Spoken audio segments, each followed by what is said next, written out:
ஹாலிடேஸ்னாலே அது நம்ம ஜிடி ஹாலிடேஸ் தான். GT Holidays, South India's #1 travel brand.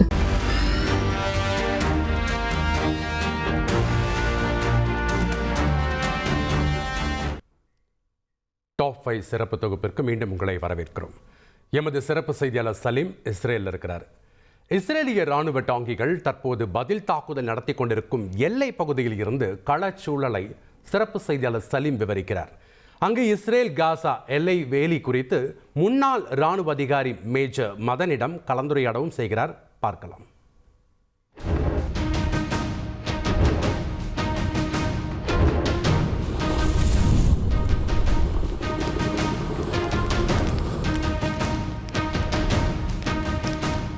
Israel Gaza எல்லை பகுதியில் நாம் தற்பொழுது நின்று கொண்டிருக்கிறோம். இஸ்ரேல் வரணும்னா யார்கிட்ட பர்மிஷன் வாங்கணும்? இஸ்ரேல் கிட்ட பர்மிஷன் வாங்கணும். பாலஸ்தீனம் போகணும்னா, காசா போனோம்னா யார்கிட்ட பர்மிஷன் வாங்கணும்? இஸ்ரேல் கிட்ட தான் பர்மிஷன் வாங்கணும். அவங்க கொடுத்தாதான் இந்த ஃபென்ஸை தாண்டி நம்ம உள்ள போக முடியும், இல்லைன்னா இந்த ஃபென்ஸை தாண்டி நம்ம உள்ள போக முடியாது. இந்த அளவுக்கு வரலாம். இதுக்கு மேல போகணும்னா இஸ்ரேல் ராணுவத்தினுடைய அனுமதி வேணும். இங்க வர்றதுக்கே இஸ்ரேல் ராணுவத்தினுடைய அனுமதியை பெற்றுத்தான் வந்திருக்கிறோம். ஆனால் இது எல்லை பகுதி. அக்டோபர் 7ஆம் தேதி ஹமாஸ் என்ன பண்ணாங்க அப்படின்னா, இங்க உள்ளவங்க என்ன சொல்றாங்க, இங்க பாருங்க, இந்த ஃபென்சிங் தெரியுது அவங்களுக்கு. இந்த ஃபென்சிங்கை பிளாஸ்ட் பண்ணிட்டு உள்ள வந்திருக்காங்க. அங்க கம்யூனிட்டி செட்டில்மெண்ட்ஸ் இருக்கு. இஸ்ரேலியர்கள் 64 பேர் இந்த குறிப்பிட்ட பகுதியில் கொல்லப்பட்டிருக்காங்க. 14 பேரை அவங்க வந்து பணைய கைதிகளா கொண்டு போயிருக்கிறதா தகவல் சொல்றாங்க. 14ல இருந்து சுமார் 20 பேரை கொண்டு போயிருக்கிறதா தகவல் சொல்றாங்க. சரி, இந்த எல்லை பகுதியை தெளிவா புரிஞ்சுக்கணும்னா நம்ம ஒரு ராணுவ அதிகாரி கிட்ட கேட்டா தானே சரியா இருக்கும். தமிழ் பேசக்கூடிய ராணுவ அதிகாரி, முன்னாள் மேஜர், இந்திய ராணுவத்தில் அதிகாரியாக இருந்த திரு மதன் அவர்களும் காசா பகுதிக்கு வந்திருக்காங்க. மதன் சார், வணக்கம். வணக்கம் சலீம் சார். தந்தி டிவி சார்பாக உங்களை வரவேற்கிறேன். ஏன்னா ஒரு ராணுவ அதிகாரி இந்த ஃபென்சிங் பத்தி சொன்னா நம்ம தமிழக மக்களுக்கு ரொம்ப தெளிவா புரியும். நம்ம ரொம்ப தூரம் வந்திருக்கோம். நம்ம 2 பேருமே தமிழ்நாட்டில இருந்து சுமார் 5000 கிலோமீட்டர் பயணம் செஞ்சு வந்திருக்கோம். எங்களுக்கு இந்த ஃபென்சிங் எக்ஸ்பிளைன் பண்ணுங்க சார். என்னுடைய முதல் கேள்வி, இது வந்து இஸ்ரேலிய மக்கள் இருக்க இடம், நம்ம எல்லையில இருக்கோம். காசாவை நம்மளால பார்க்க முடியுது. அங்க ஒரு ஃபென்சிங் தெரியுது. இதுல காசாவுக்கும் இஸ்ரேலுக்கும் இடைப்பட்ட மனிதர்கள் நடமாட முடியாத இடம் எவ்வளவு தூரம்? இந்த இடைப்பட்ட ஒரு 150 மீட்டர் பாக்குறீங்க இல்லைங்களா சார்? ஆமா. இந்த இடைப்பட்ட இதுதான் வந்து நோமேன்ஸ் லேண்ட் நம்ம சொல்லுவோம், பஃபர் ஜோன் சொல்லுவோம். Okay okay.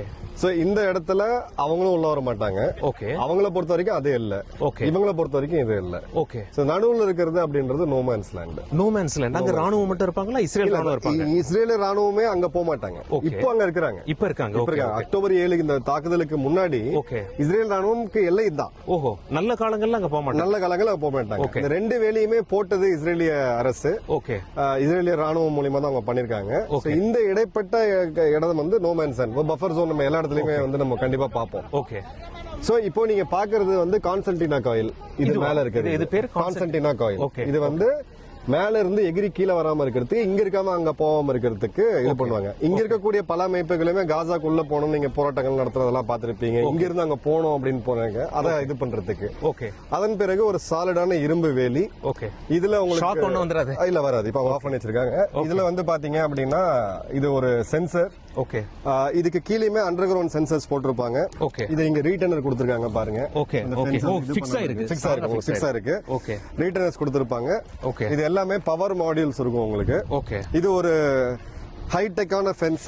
நம்மளோட இந்தியா பாகிஸ்தான் லைன் ஆஃப் கண்ட்ரோல்லையுமே பாத்தீங்கன்னா கிட்டத்தட்ட நம்ம இதே மாதிரி தான் ஒண்ணு. நீங்க ஜம்மு அண்ட் காஷ்மீர்ல பல ஆண்டுகள் இருக்கும். நம்மளது பாத்தீங்கன்னா லைட்டும் சேர்ந்து இருக்கும். Okay okay. நம்ம வந்து இதுவும் போட்டிருப்போம். ஓகே. இதுக்கு கீழே அண்டர் கிரவுண்ட் யூஜிஎஸ் சொல்லுவாங்க, அண்டர் கிரவுண்ட் சென்சர்ஸ் சொல்லுவாங்க, அதை போட்டிருப்பாங்க. ஓகே. சோ தனிப்பட்ட முறையில யாரோ தாண்டி இங்க வர முடியாது, இவங்களும் அந்த சைடு போக முடியாது. ஓகே. பட் அன்னைக்கு அக்டோபர் 7 என்ன நடந்திருக்குன்னா, இப்ப நீங்க பார்க்கக்கூடிய இந்த கேட், இந்த ஃபென்ஸ் எல்லாமே அவங்க பிளாஸ்ட் பண்ணிருக்காங்க. இது எல்லாமே ஒரு அளவுக்கு தான் வந்து தாங்குமே தவிர, இன்னும் சில இடங்கள்ல பாத்தீங்க அப்படின்னா heavy bulldozers, earth moving machinery எடுத்து வந்து பேங் பண்ணும்போது அந்த ஃபென்ஸ் வந்து ஃபர்ஸ்ட் பிரீச் ஆயிடுச்சு. ஃபர்ஸ்ட் அந்த ஃபென்ஸ் பிரீச் ஆயிடுச்சு. அதன் பிறகு ஹெவி புல்டோசர் வச்சு இடிச்சது அங்க இங்க எக்ஸ்ப்ளோசிவ்ஸ் யூஸ் பண்றாங்க. எக்ஸ்ப்ளோசிவ்ஸ் யூஸ் பண்ணும்போது இந்த போல்ட் எல்லாம் வெளியில வரும். ஓஹோ. ஓகே. இங்க நீங்க கீழ இது பண்ணும்போது பாத்தீங்கன்னா இந்த போல்ட் எல்லாம் வெளியில வரும். Tube explosives. அதுக்கு கொஞ்சம் மிலிட்டரி எக்ஸ்பர்டீஸ் தேவை. ஓகே. ஒரு சாதாரண அமைப்பு பண்ணக்கூடிய வேலை கிடையாது. சோ அப்ப அவங்க ரொம்ப நாள் ட்ரைனிங் எடுத்திருக்காங்க. எப்படி பண்ணணும் அப்படின்றதுல நான் வந்து என்னுடைய உணர்ச்சிகளை கொஞ்சம் சைட்ல வச்சுட்டு சொல்லணும் அப்படின்னா, ஒரு ஒரு வெல் எக்ஸிக்யூட்டட் மிலிட்டரி ஆக்ஷன் தான் நான் சொல்லுவேன். ஓகே, அந்த அளவுக்கு அவங்க பிளானிங் பண்ணிருக்காங்க. ஓகே. ரெண்டாவது நம்ம இந்த துப்பாக்கி தோட்டாக்கள் இந்த இதெல்லாம் நம்ம பார்த்தோம், இந்த வீடுகள் எல்லாமே. இந்த வீடுகளோட லே அவுட்டுமே அவங்களுக்கு தெரிஞ்சிருக்கு. ஓகே. ஏன்னா இதே விவசாயிகள், இங்க இருக்கக்கூடிய விவசாயிகள் ஓகே, அவங்க விவசாயம் பண்ணும்போது ஓகே, காசால வந்து நம்ம பேசிட்டு இருக்கும்போதே ஒரு சத்தம் கேக்குது, மிசைல் சவுண்டா? இது வந்து bomb blast டேங்கோட ஒரு ஃபயரிங் நினைக்கிறேன். டேங்கோட ஃபயரிங் பிராக்டிஸ் பண்ணிட்டு இருக்காங்க. உங்களுக்கு கேக்குதா? எங்களுக்கு நல்லா கேக்குது. ஆக்சுவலா நம்ம கேமரா ஆடியன்ஸ் கேக்குதான் தெரியல, பட் இந்த மைக்ரோஃபோன் பிக்கப் பண்ணி தான் தெரியல. பட் நம்ம பேசிட்டு இருக்கும்போது 2 முறை டேங்க்ல இருந்து ஃபயர் பண்ணிருக்காங்க இஸ்ரேல் ராணுவம் காசா தரப்புல. காசா சிட்டி அப்படிங்கிற பகுதி ரொம்ப அருகில தான் இருக்கு. இதை கிராஸ் பண்ணி போனோம்னா காசா சிட்டி போகும். அங்க சுமார் 10 லட்சம் பாலஸ்தீனர்கள் இருக்காங்க. அவங்கள தெற்கு நோக்கி போக சொல்லுகிறது இஸ்ரேல் ராணுவம். தாக்குதலை தீவிரப்படுத்தி ஹைரைஸ் பில்டிங் எல்லாம் அடித்துக் கொண்டிருக்கிறார்கள். அதில் 2 சத்தம் நமக்கு கேட்டது. நாம அப்படியே நம்ம மதன் சாரோட இங்க திரும்பினோம்னா ஃபாரின் டெலிகேட்ஸ் எல்லாம் வந்திருக்காங்க பாருங்க. சர்வதேச நாட்டவர்கள்லாம் இந்த பகுதியை பார்க்கறதுக்கு நம்மளை போல அவங்களுமே ராணுவத்துக்கிட்ட பெர்மிஷன் வாங்கிட்டு தான் வாங்கிட்டு இருக்காங்க.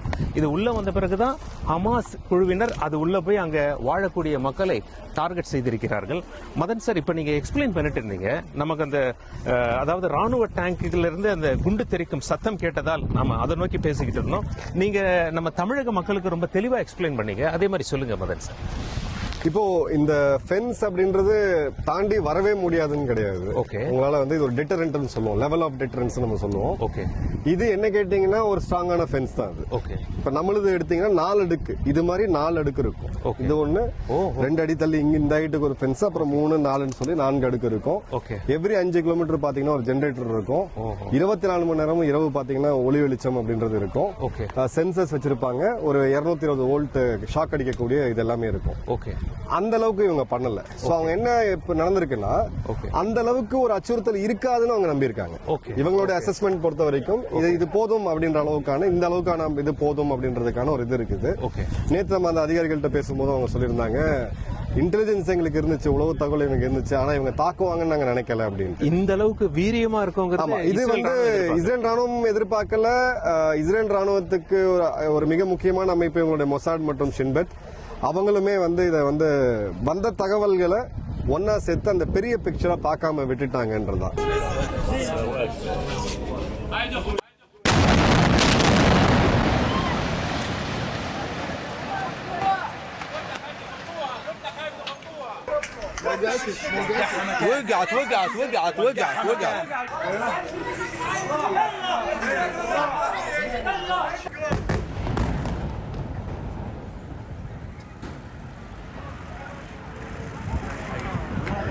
என்ன பொறுத்த வரைக்கும் இது ஒரு தோல்வின்னு தான் சொல்லுவேன். ஏன்னா நீங்க பாக்குறீங்க, இது வந்து இந்தியா பாகிஸ்தான் மாதிரி இமயமலையில இல்ல, சமவெளி பகுதியில் இருக்கக்கூடிய ஒரு பார்டர். ஏற்கனவே பிரச்சனைகள் அதிகமா இருக்கு, அவங்களுக்கு இன்டெலிஜென்ஸ் செட்டப்மே இருக்கு. பட் இவ்வளவு பெரிய தாக்குதலை வந்து விட்டுருக்காங்க அப்படின்ற போது ஒரு வகையா அதுக்கு உண்டான, எனக்கு தெரிஞ்ச இந்த போர் முடிவுக்கு வந்த பிறகு அந்த விசாரணைகள்லாம் மக்கள் கேட்டுட்டு இருக்காங்க. இஸ்ரேலிய மக்கள் இது எதனால நடந்தது அப்படின்றத கேட்டுட்டு இருக்காங்க. நிச்சயமா அதுக்கு அரசாங்கம் பதில் சொல்லும் நினைக்கிறேன். ஏன்னா இப்போதைக்கு அவங்க வார்க்கு மீண்டும் அங்க டேங்கர் இருக்கக்கூடிய இதை பண்ணிட்டு இருக்காங்க. இப்போ நமக்கு நேத்து நடந்த பயங்கரவாத தாக்குதலுக்கு பிறகு மீண்டும் தமிழக மக்களாகிய உங்களுக்கு கேக்குதா? காசா எல்லையில தந்தி டிவி உங்களுக்காக வந்திருக்கோம். ஒரு பக்கத்துல 1200 பேர் கொல்லப்பட்டிருக்காங்க ஹமாஸால். இஸ்ரேல் அங்க 64,500 பேரை கொண்டுட்டாங்க குண்டு தொடர்ந்து வீசி கொண்டிருக்கிறார்கள். நமக்கு கேட்டுக்கொண்டிருக்கும் சத்தம் இஸ்ரேல் ராணுவ டேங்குகள் காசா சிட்டியை கைப்பற்ற ராணுவம் திபுதிபுவென உள்ளே புகுந்திருக்கிறது.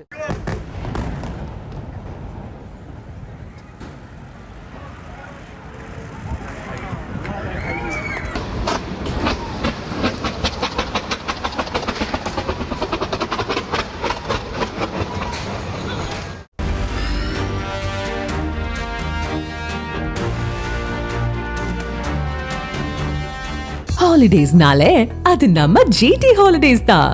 GT holidays, South India's #1 travel brand.